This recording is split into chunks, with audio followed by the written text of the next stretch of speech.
Nakulwalirwa mukaaga lwe bakaganyisa ngende bwansinkane tugende bufirimu olunaku etwasinkana lwayirwa kayisa nnyo anti n'emmotoka gye twalimu sipesilo abalenzi abasatu be bagirimba ti anti n'ekimere goni dulakiva olwo nno nakamate ng'ali n'ekime ate nabusokedde toomu nga bayisa tuba tunatera okutuuka kumpi n'eddilaiti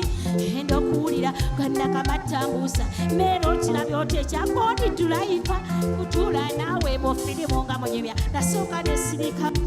nenenyuma nga goni dulayiva ndaba simusaana twatuuka mu firimu namala ngakkiriza tulene goni wamanga tonyumya goni byeyaŋŋamba nga tuli mu firimu yamala kukakasa nti mwana mwanansimbi efirimu we yaggwa olwo ne twambuka mu feewe woteri olwo gye twasula. Kale muntu wange nkwebaza okubanga okyangoberera ze muzungu David Kadongo Kamo music analyst njagala ngutwaleko mu stage performance eya Kadongo Kamo super singers mukadde waffe mama w'abayimbi Sauda Batenda na Kakawa ne tata w'abayimbi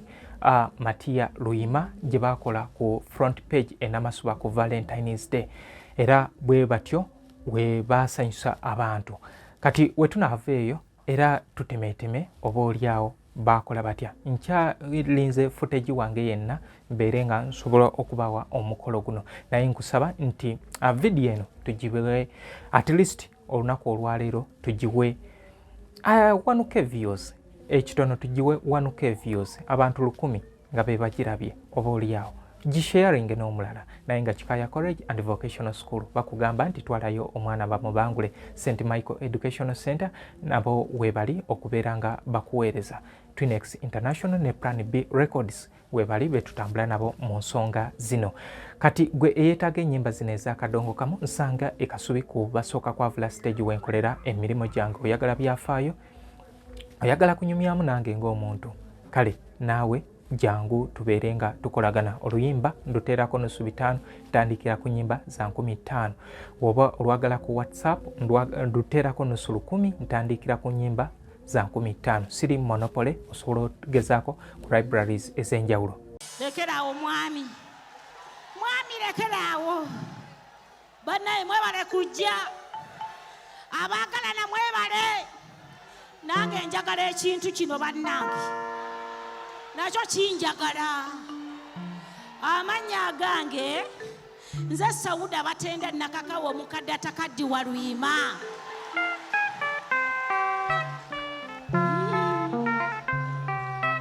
amenezi nsanze sibalimba emisomo gyalema abasajja babuze merezi nsanze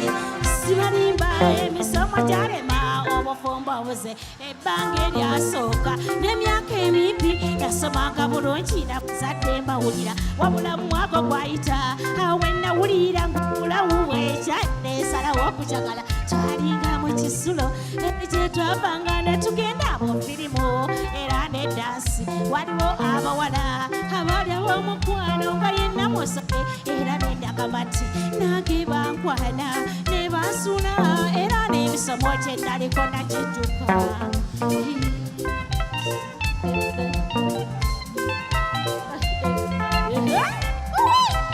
emyaka gyange eyaziza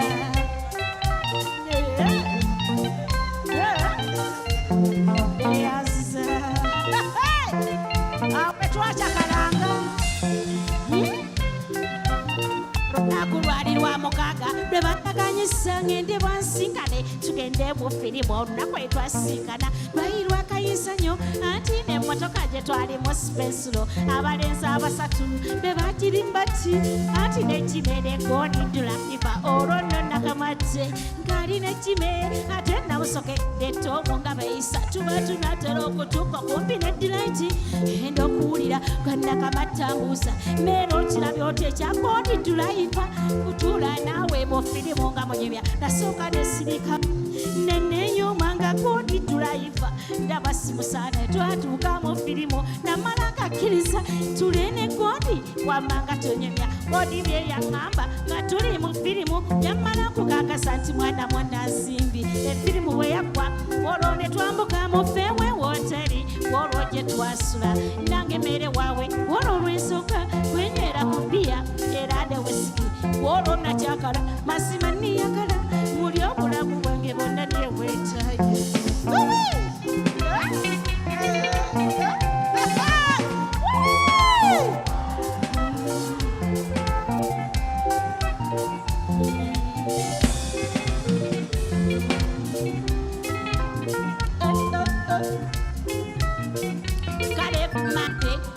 Skulu nali mukwebakanga amaanyi sigalaba musomesa yambuuza ensonga nebasa nga tuli mu kuyiga wammanga siyeko oluvannyuma neevaamu nemuyimbalimba ti ssebo ndi mulwadde ekirooza sebase era namusaba akolera akabaluwa ngende wa dokita funeyo treatment. Kale musajja wattu ebyokusomesa byeyaliko yabiisuza soka nyambe nange mufuluma nagenda ngala nanjagala akakase tera ndi obinyo bweti nafuluma ngende wa dokita bwoti tulaiva ati ndi obinyo.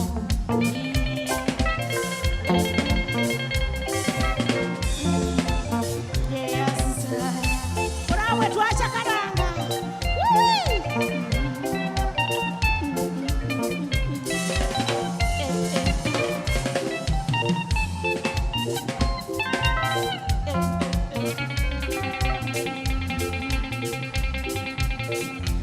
Sasulayo namulabako olunguko nentusa okudda mu kisulo gye tusula abange mbawulire nalabye ebirumo omukwano guluma nange okuvolo gwa nnoma nga buli wembeera ndowooza koodi era n'emisomo gyonna mwamba gyantama bwetu abanga tuyiga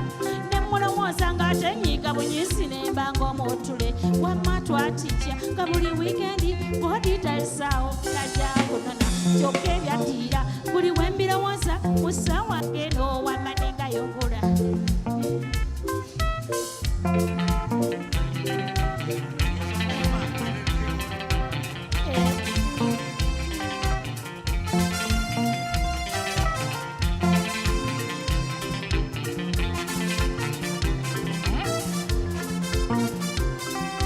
Olunaku lwensijukira twali lwa Sande twali mu kempo gya mumanye ku lwegaba oditi yalwisa nakwa n'omuwala gwe yalaba nti bwekunjitambwa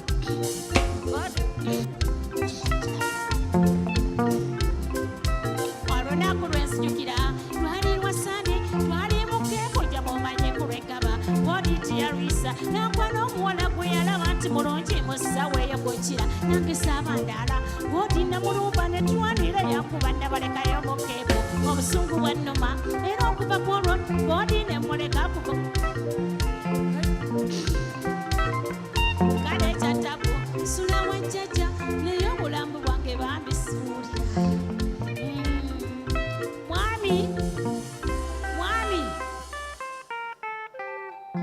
Mwami muwulirize mwami wangi nyabo ompulidde katumwa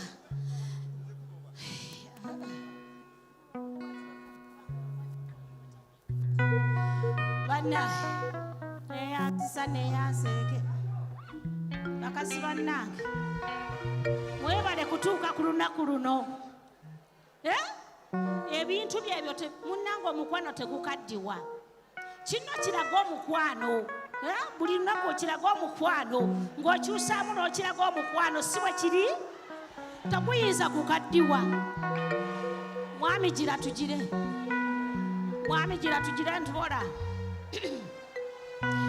gira tugire mpola mpola tobiwoza era biteeka ku bunkenke. Eyoke bwatyo omukadde waffe Matia Luyima n'owewe Sauda Batenda Nakakawa we batyo we ba performinga ku kivulu ekya Valentine's Day ekya Lord Fred Sebata 42 years of music experience wali ku front page enamasuba. Njagala kati gwe oteekawo mu comment section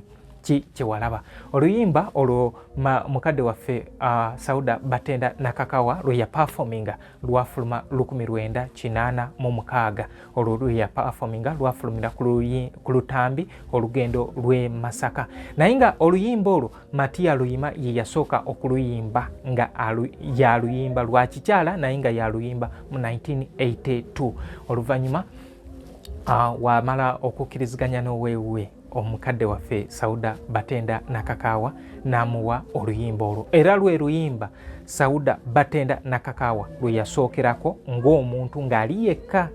naye ng'ajjukira oluyimba lwe yasooka okulabikiramu ng'ayimba lwe luyimba lwa Olinzisa Matiya Olinzisa. Lunoonyeeko oba lukubuze jangu ompagire tube ate ne bino ebintu mwandibadde nno mumpagira okusobola nange okubeera nga mbeerawo nkole emirimu gino egy'enjawulo nga namwe munyumirwa. Ogenda okolonda esooda Ulese waka. mwami ebisigo bibanja, mwami olugoye, akamuli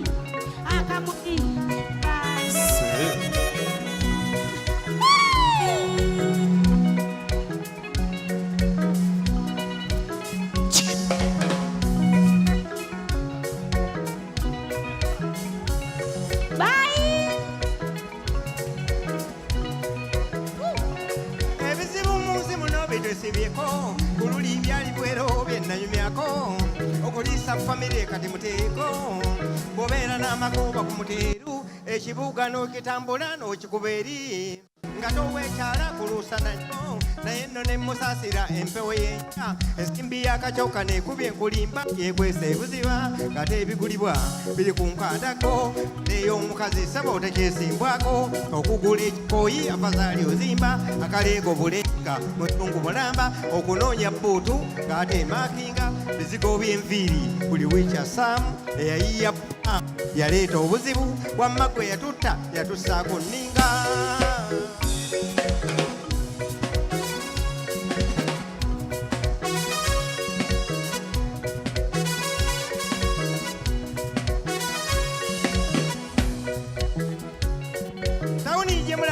Kanyiza n'ebizibu bitususe ebitubanja buli ali wali oli ku magwa emmere n'osaba ng'eya leero ffe abasajja tuli kulambe obudde bukya ne bukukeera n'olowooza olunaku bwe luyitwamu ne bakusomera ebikubanja ku majoogo amazima sabbuuni anaaba nayoza yeweddewo bambi tatayana olugete omugula mafuta mu ttaala ne mu sitoovu temuli ate mu katale jjo teekoppa amanda gulayo ku kizigo kinene ekya ssaati ate bw'oba okomawo enva ozijjukira bannange tuli kulambe buzibu nga bunene nnyo bateetise n'olowooza ensimbi ezo gezinaava n'owulira omuliro okudde mu nsawo toba wa mwezi n'ogenda ku siteegi ate nerokoya takisi z'okumakya nazo z'akalulu sabaye katonda jangu olutawulule jangu ku mande yawe kyenejja jangu ku Tuesday ojja olutawulule.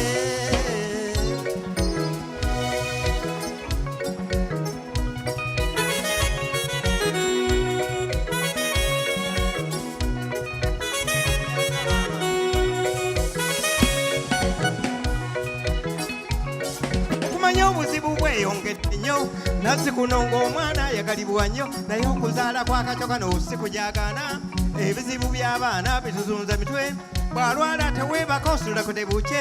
ensimbi nekulugguka nekuggwako kubaliisa okubambazaako twavuwaza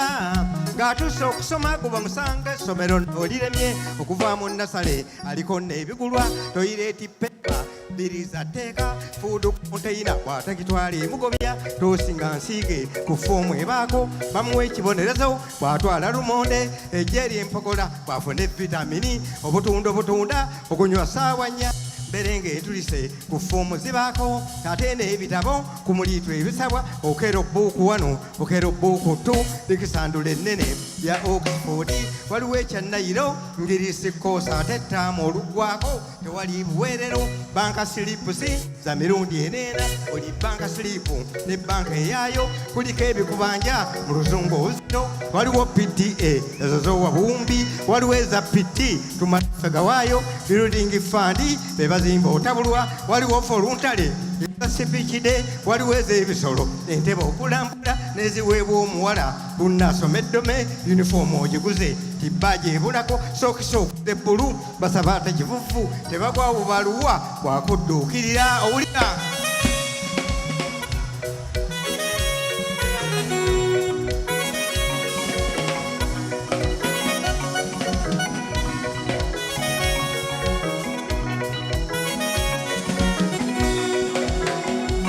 ekigambo ky'amasomero kinkuuta nnyo mpawo kyuse bukyakiyimba muzzemu kumpita nakamwantete muddamu kunvuma nakkongola seepu gyenkutte nze kuyomba muzadde ali mbunya abaana basinga batudde ne bakalwaki lwa buzibu mwana wa nasale kalagula ate empapula tamanyinaya werimu ennamba waliwo amasomero awo agaleeta obuzibu tikyalwafiirwa buli mwana aziika ne babanja amabugo ng'ate gatteeka waliwo n'abasaba eza kookingi so nga mu butuufu zibeera za kofi waliwo za tica z'okweddaabulula ate zibuusitinga molaalo zezaki oluusi talidde gwera nti osasula bw'aba ow'ekisulo basaawa akakodyo tanda kyaddaabo buli mwana asooka abamu n'obusawo seminti asabibwa ku mulembe ogw'edda ebyali olufumo njogedde fakiti kuba nasomako. Kati mukadde waffe Matia Luyima ye yatuyimbira oluyimba Dunia Etabuse. Ekyamazima yatotolola ebizibu ensi mwe tuyita okubeera nga tubeezaawo obulamu naye nga byebyo kati naye nabbi kubanga